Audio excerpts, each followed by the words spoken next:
This film was made in the year 2003. As a new millennium dawns for planet Earth, we look back on the events which finally unlocked a mystery that has haunted humankind since time began.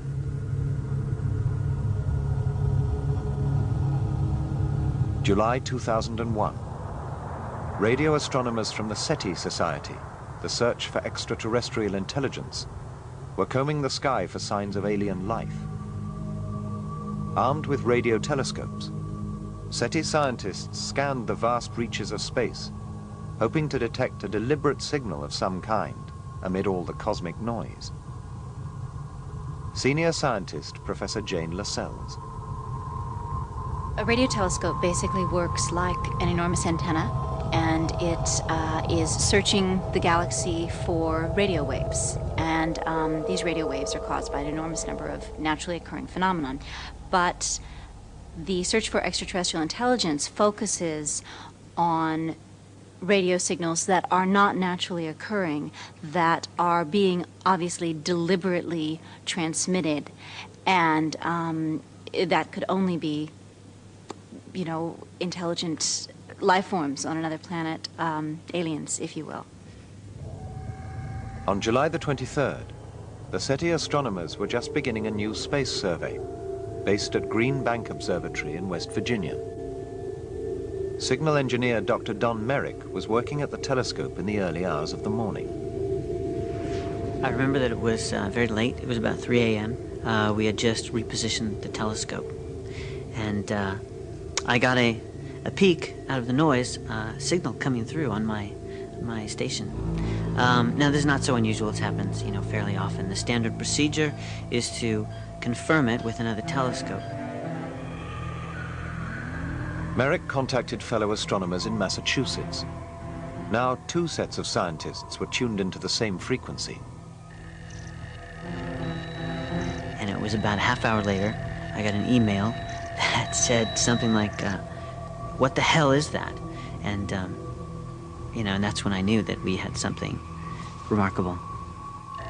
They knew the signal had to be taken seriously and began standard tests to make sure it was genuine. They moved their telescopes away from the frequency, and the signal disappeared. They brought them back, and the signal returned. Then the computers were checked for faults. Everything was working. At that point, I contacted my colleagues, and they contacted the Owens Valley Observatory in California and the Arecibo telescope in Puerto Rico, which is the largest in the world. We asked them to tune into the same frequency, and the information came back positive. They had the same signal. And I hadn't slept in days, and I was wide awake, I can tell you that. With 3 different telescopes receiving the same signal from the same point in the sky and showing no natural characteristics, astronomers were convinced the message was extraterrestrial. Email went out to the top scientists in the field, but no one knew what the signal was saying. None of the telescopes were sensitive enough to read it clearly. The scientists were reluctant to go public with their news, but events were already overtaking them. I think that under ideal circumstances, we would have worked on that signal for some time. But within a few days, the news leaked out. And as you know, in the computer age, it's virtually impossible to keep anything a secret. One of the most startling discoveries of the century. And the source of the leak was 2 computer hackers in San Francisco who'd entered a local university network. An avalanche of email among astronomers was their clue that something was up. We were hacking into these university internet accounts, reading their emails, and we came across these string of messages between these radio astronomers. And these guys were jazzed about something. I didn't know what they were talking about. So I took these messages and I propagated them across the internet into different web pages. I know the scientific community says they intended all along to give the public this information, but I don't buy it. You know, these guys, politicians, scientists, they've lied to us before, they'll lie to us again. They're not about to stop.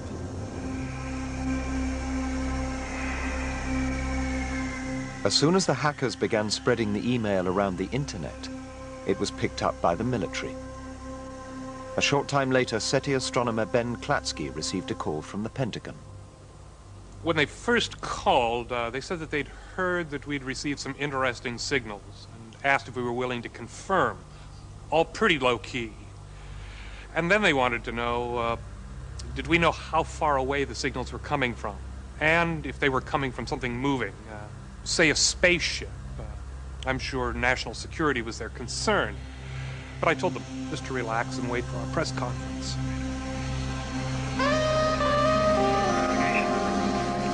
The astronomers knew they had to go public fast with their discovery, or someone else would. But as Greg Silverman found out, the military was already way ahead of them.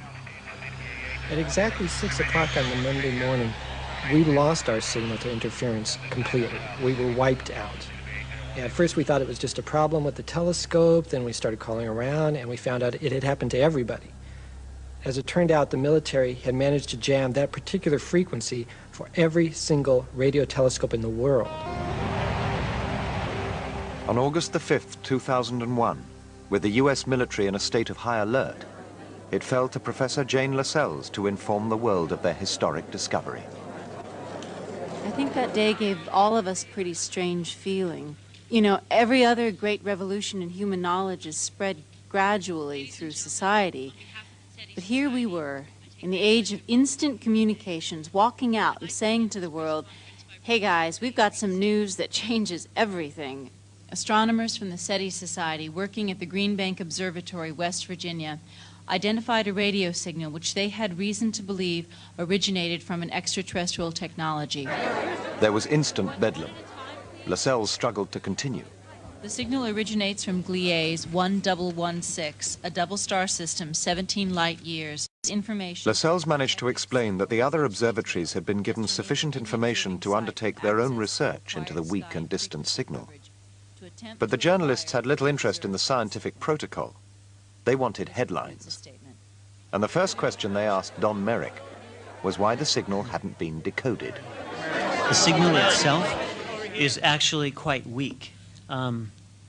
What that means is that we're going to have to build some more telescopes, at least one, probably several dozens maybe, in order to properly receive the signal. This is going to take some time and depends on funding, actually. And at that point, we'll be able to begin decoding the messages. And then came the first signs of panic. Dr. Merrick, yes. How do you know that the aliens are not headed this way right now? There is no danger of that whatsoever. We cruise the solar system in our spacecraft at about 36,000 miles per hour.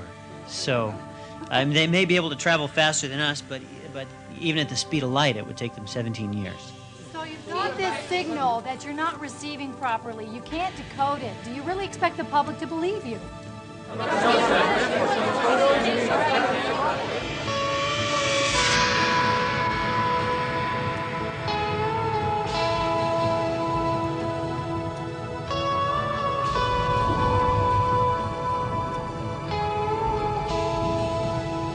Even while the press conference was still taking place, telescopes of every kind all over the world were turning to the same point in the sky.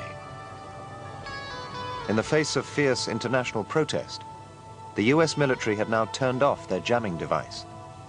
But even then, only a very few telescopes were powerful enough to pick up the signal and separate it from all the surrounding noise. As the news began to spread, people reacted with amazement and delight.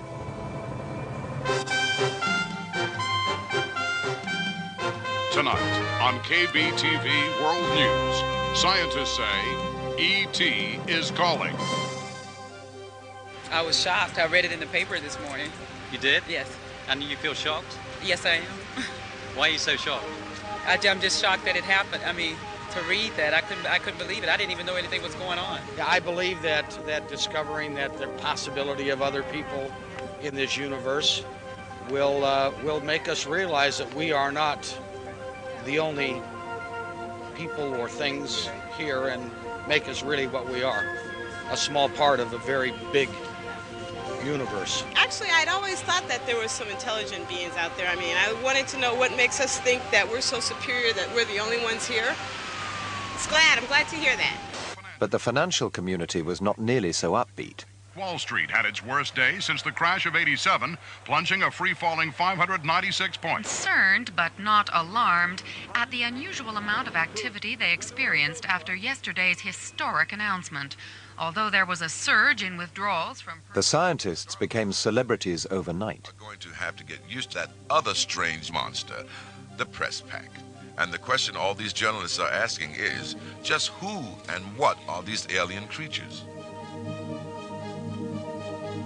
Despite the astronomers' insistence that the signal had come from trillions of miles away, many reports gave the impression aliens would be arriving any minute. The media was obsessed with what the creatures might look like. But above all, they wanted to know, was the Earth in danger? How do you defend against an extraterrestrial attack? The answer might lie with the Star Wars technology developed in the 1980s to counter Soviet nuclear missiles. If the lasers from this satellite defense were turned outward towards space, might they be able to counter any extraterrestrial attack? Over the days that followed, there was growing evidence of confusion and misunderstanding among the public and the press. Reports of UFOs and alien contacts soared. I could see the little legs on it, like little pods on the bottom. It was a saucer-shaped deal. I've seen it. I know what I've seen. I'm a believer in it.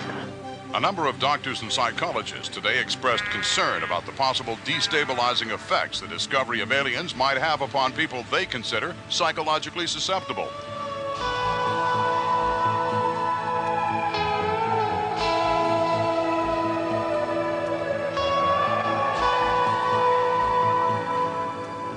One of the journalists who attended SETI's press conference was Cheryl Davis, a freelance writer with a special interest in the search for extraterrestrial intelligence.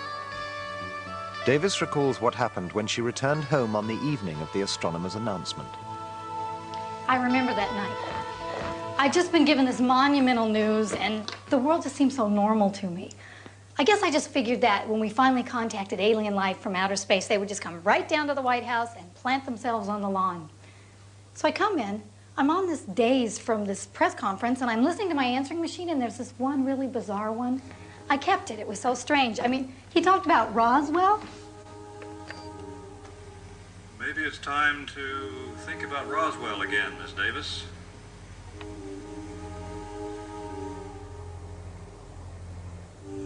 Davis knew Roswell as a town where some people claimed a UFO had crash-landed back in 1947.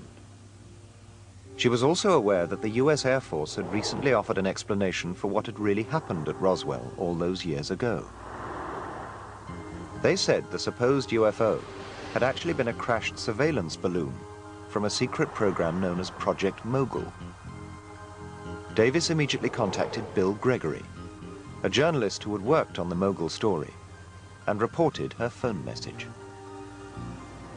You know, whenever you heard anything that came out of Roswell, it was usually some crazy theory about aliens or a UFO sighting.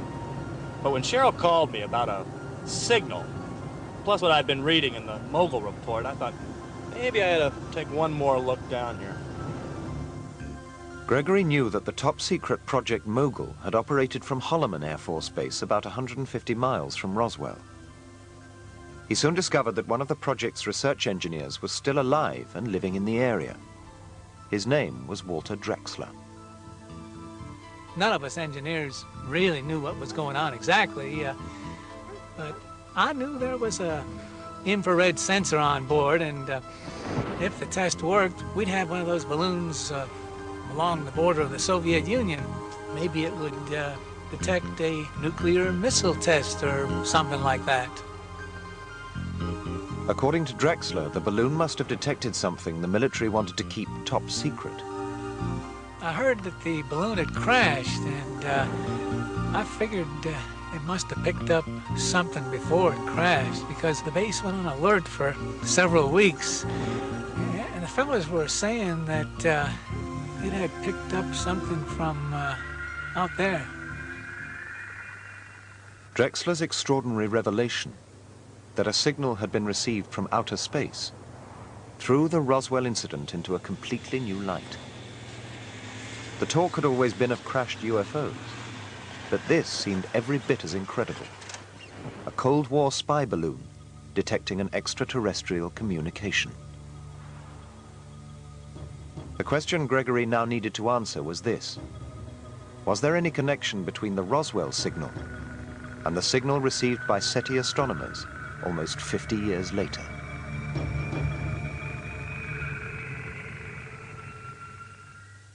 Thousands of Eureka-themed products to be in the shops by Christmas. Perhaps, when you're weary of civil war, you're bound to find flying saucers more appealing than flying warplanes. In Russia, already beset by civil war, some saw the signal as a sign of deliverance, and false UFO sightings began to proliferate. This man told us, I thought at first it must have been my hangover, but I hadn't been drinking. There were these bright lights in the sky, hovering right above me. Meanwhile, countries of the Middle East reacted with ambivalence. Islamic leaders rejoiced at finding the universe contained more of God's creatures. But governments hostile to America dismissed the reports of extraterrestrial communications as a trick, an excuse for the US military to place weapons of mass destruction wherever it pleased. In the face of mounting international protest, the UN went into emergency session. On the agenda was how the Earth should respond. Should the UN initiate an international space program? And was the US controlling the contact with the aliens? 2 months later, they were still arguing. 3 months after the discovery of the signal, the American public was frustrated at the lack of progress. An impatient Congress demanded the US take the lead in this new space race. The pressure for unilateral action came as no surprise to NASA's research policy advisor, Rosemary Gallo. I've always believed that this kind of discovery would generate a lot of enthusiasm, both on the part of the public and for the scientific community. What it gave us was a concrete focus for all kinds of space research. The scientific community felt strongly that the signal should not belong to anyone. And while they desperately needed better telescopes, most scientists wanted to avoid the politics of where the money came from, the US, the UN, or elsewhere. Finally, on the 13th of October 2001, Congress decided the matter with a huge reallocation of funds for extraterrestrial research. The money came from 3 bodies: NASA, the military, and the National Science Foundation. And it amounted to about $20 billion each year for 10 years. What it covered was space exploration, manned and unmanned, a new telescope program, defense systems, and genetic engineering. It was inevitable that genetic engineering would become a part of the new initiative. If human beings were ever going to travel across the galaxy, they would have to live beyond their natural lifespan. To achieve this, it would be necessary to create humans that had been biologically modified. At a secret conference in November 2001, a group representing a range of disciplines, science, the arts, religion, philosophy, and the military, debated the moral and pragmatic implications of making contact with aliens. We need to make plans for lots of different strategies, defusing situations, protecting ourselves, as paranoid as it sounds. It's a presumably cultured species of some sort. We've never found one before. We have never had the need to communicate with one before. And the goal is to find these people and communicate with them and find out something about their mode of intelligence and their mode of living their lives. Like the media, they too began to speculate on the appearance of the aliens.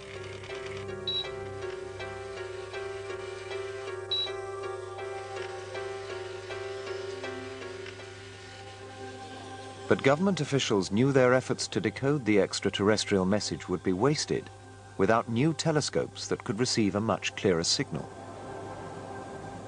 They asked us what we wanted, and we said 73 100-meter telescopes, all grouped together, which is an extraordinary collecting area, and we got it. It was like Christmas. prior to 1997 was only a few $1 million a year. It was just an extraordinary turnaround.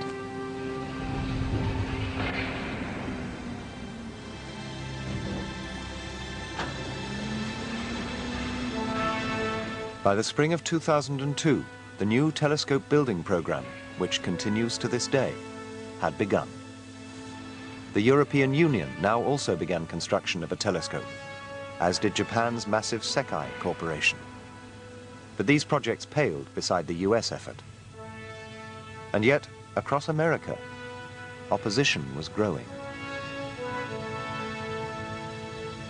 Pay enough tax as it is already just to keep the economy going. I just want to see some results. You're listening to the Jack Bingley Show. Now, who's our next caller? Radio stations reported a flood of calls, some supportive, but many angry about the high taxes needed to build telescopes. See, what I wonder is how ordinary people are supposed to know. Just how stupid do they think we are? There hasn't been one shred of hard evidence to prove that these aliens actually exist, you know? Yet, we're supposed to and the let government our knows it. If you want to know what the government is really up to, just look at history. Everybody knows the American economy and the world economy is in one hell of a mess. That helps them get more money for research, more of our tax dollars. But doesn't actually do any of us ordinary folk any good at all. As confusion grew throughout 2002, more and more people wanted to know what the existence of extraterrestrials really meant to them. In his Easter address, the Pope could only report that a Vatican committee was still looking into the matter. But in America, evangelists like Dr. Reg Grant were trying to meet the need for guidance. Science is not our God, but neither is it our enemy. Science has provided us with this data, and if this data suggests order and symmetry and design and purpose in the signal, then it's up to us as thinking men and women to study it, to test it, to pray for wisdom.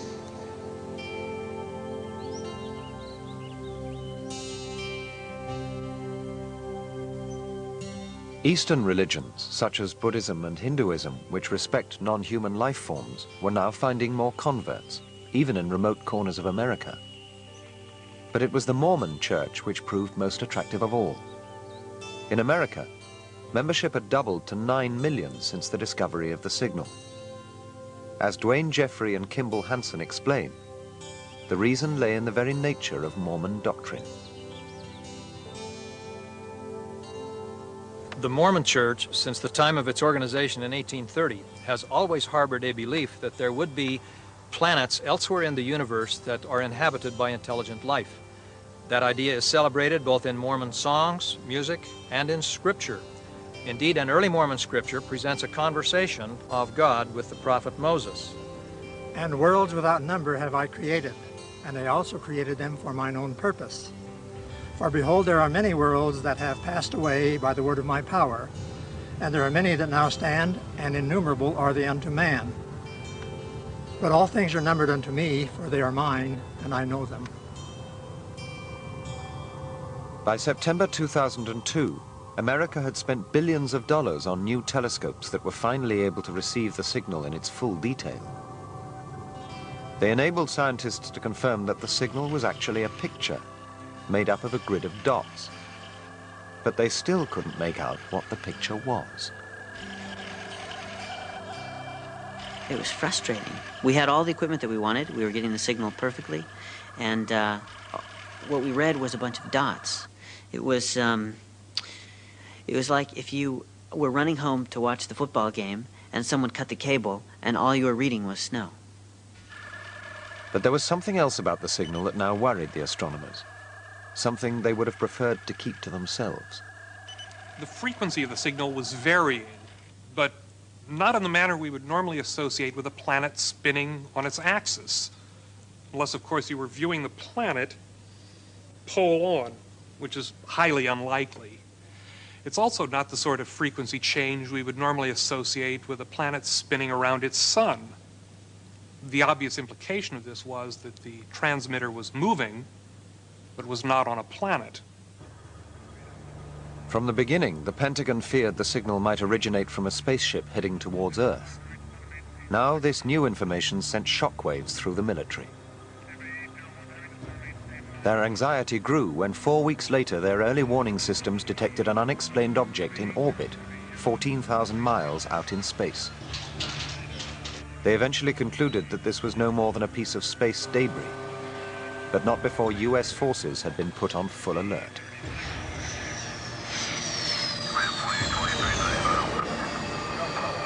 A few days later, information about the military's false alarm was obtained by the press, and something close to panic ensued.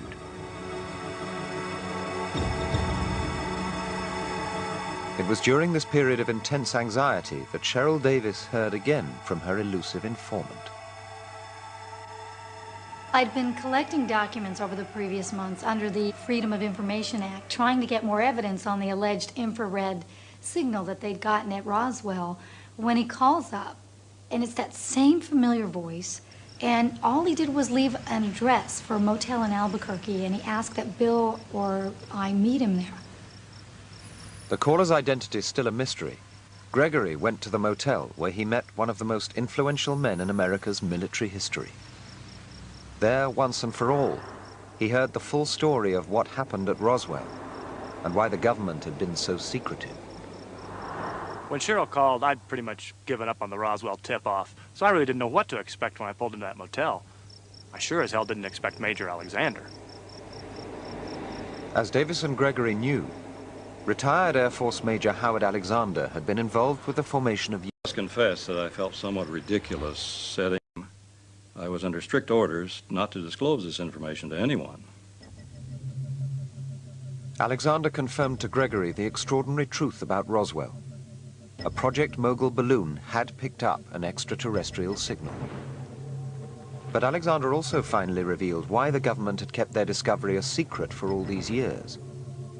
In the late 40s and 50s, he explained, there was already tremendous public concern about alien beings and UFOs. We are your friends. We are your friends. This made the government deeply nervous about how people might react to news of a real extraterrestrial communication. Alexander had been a member of a secret committee in the early 50s and showed Gregory its classified report outlining the government's plans to use films, television, and radio to educate people about.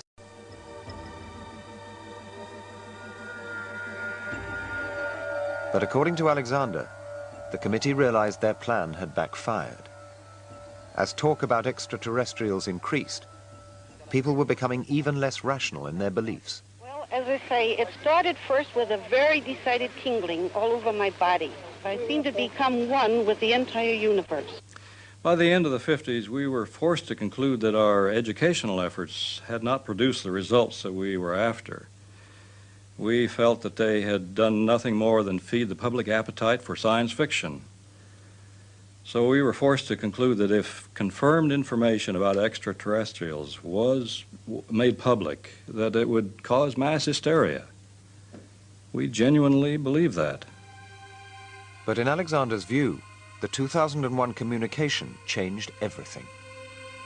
He felt Roswell held the key and urged Davis and Gregory to go public. In their resulting newspaper article, they described the signal received at Roswell and the subsequent cover-up. But perhaps their most startling revelation was the claim that the ET signal had influenced the space race. The launch of Sputnik, they wrote, spread panic around the Pentagon. If the Soviets were ahead in space technology, then how was anyone to know they weren't also ahead in communication with extraterrestrials? There was really only one option for the US. Even if they found the Soviets had made ET contact, they couldn't leave it to them. The space research program had to be accelerated.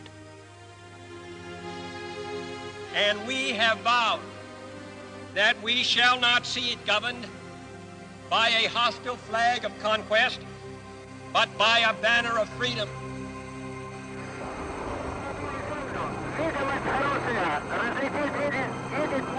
In fact, the Soviets had not picked up the extraterrestrial signal. But the US had no way of knowing that there was never an ET gap. From 1961, the US rushed to get men into space, never telling the astronauts that they would not be alone.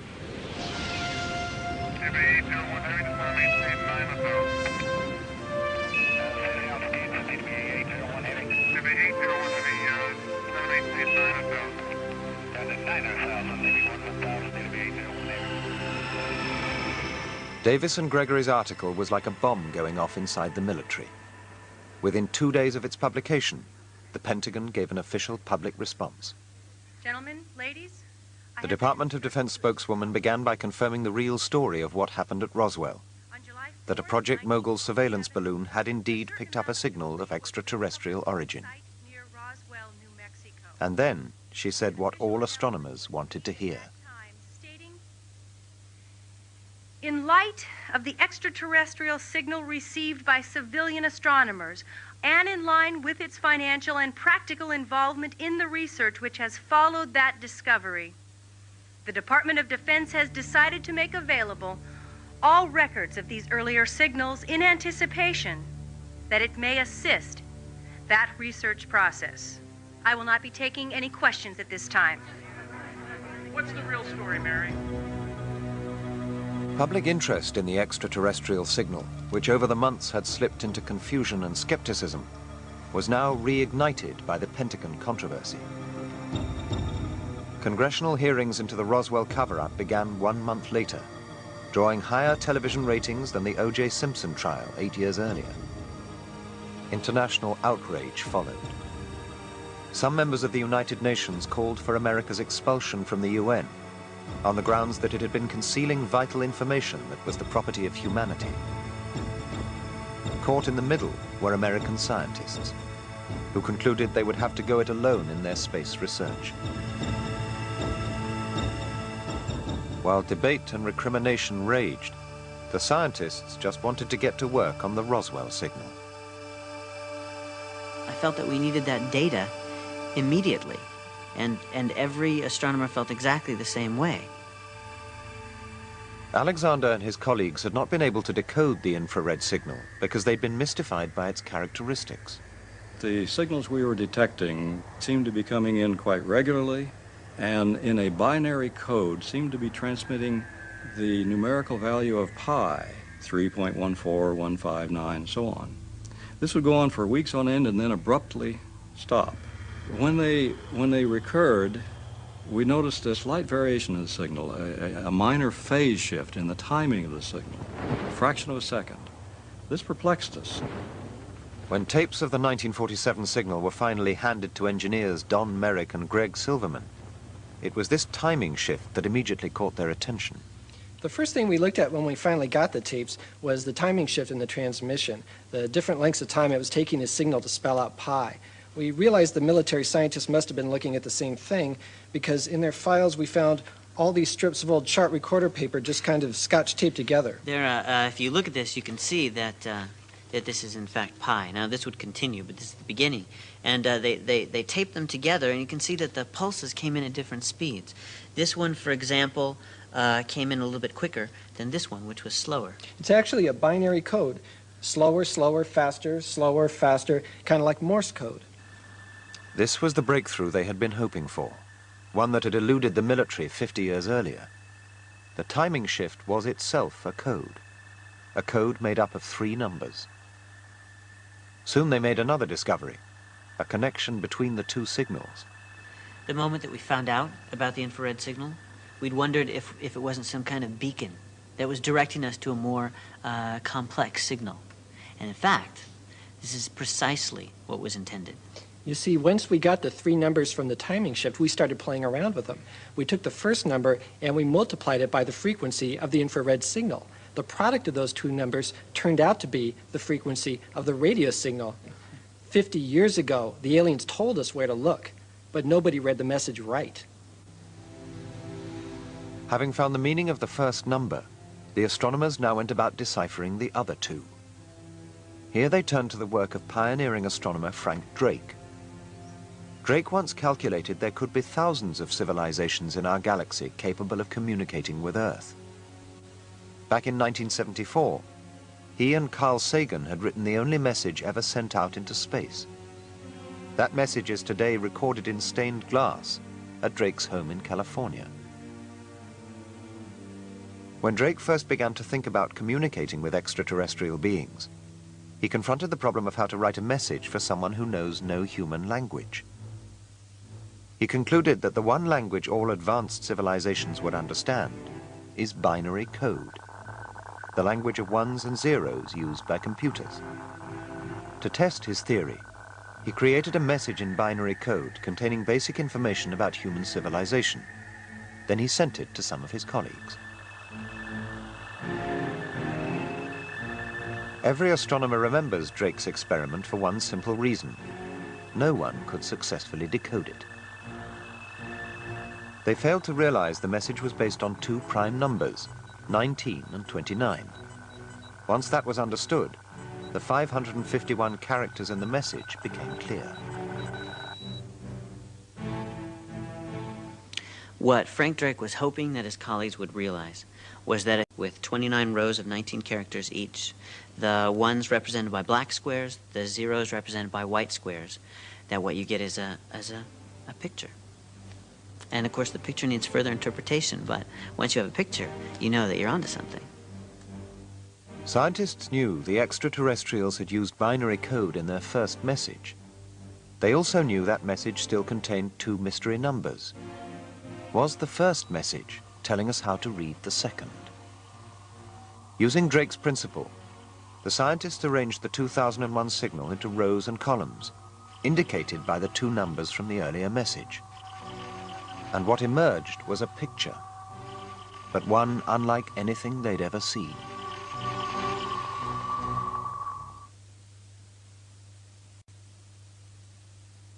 Their momentous discovery, astronomers finally revealed the face behind the signal from space. Yeah, I hope they're friendly. See ya.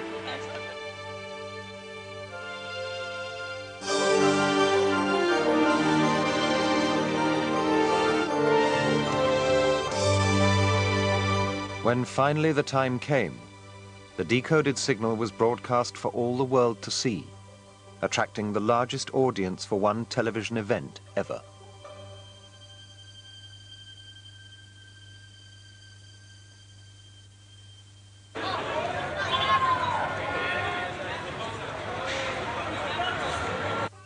The picture the aliens had been sending was of themselves, a self-portrait.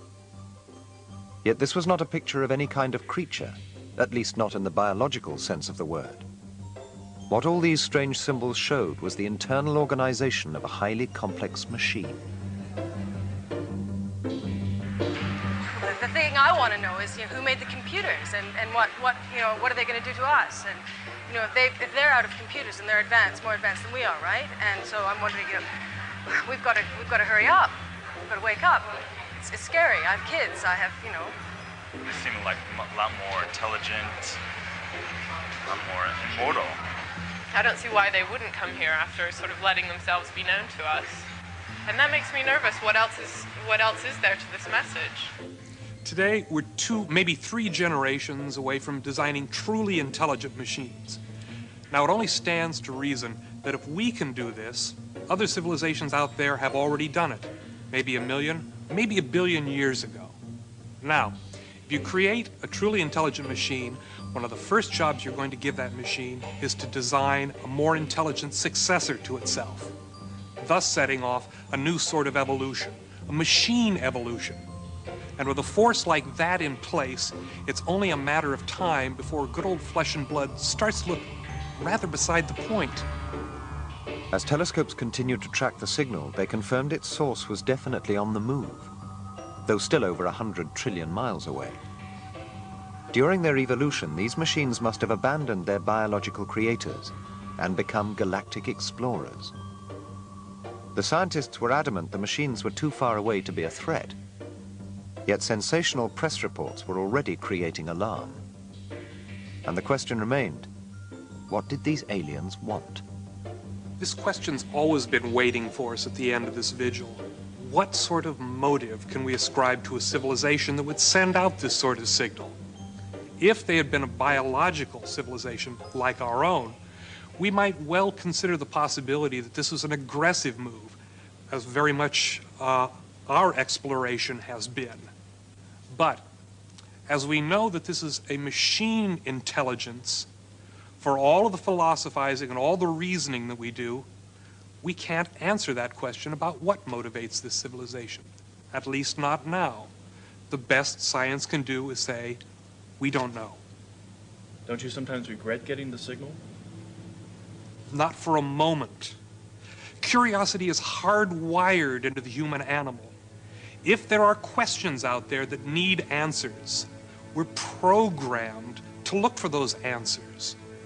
It's what makes us human. It's what we're all about.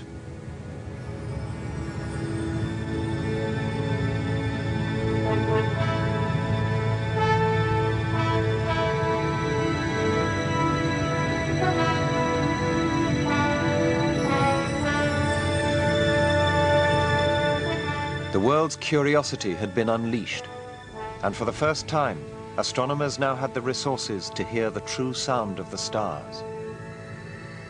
On July the 6th, 2003, they reaped their reward, discovering another brand new signal. Days later came another, then more. In fact, over 20 different signals by the time this film was made. When we finally began really to listen to the galaxy, we found it teeming with life. It was as if for centuries we had been in our own little house with the doors and windows closed. And now, as we threw them open, we heard the chatter of voices all around us. It was a discovery so humbling that public anxiety and fear finally dissipated. The UN ended their bickering and agreed to send out a signal in reply to add our welcome to the voices of space.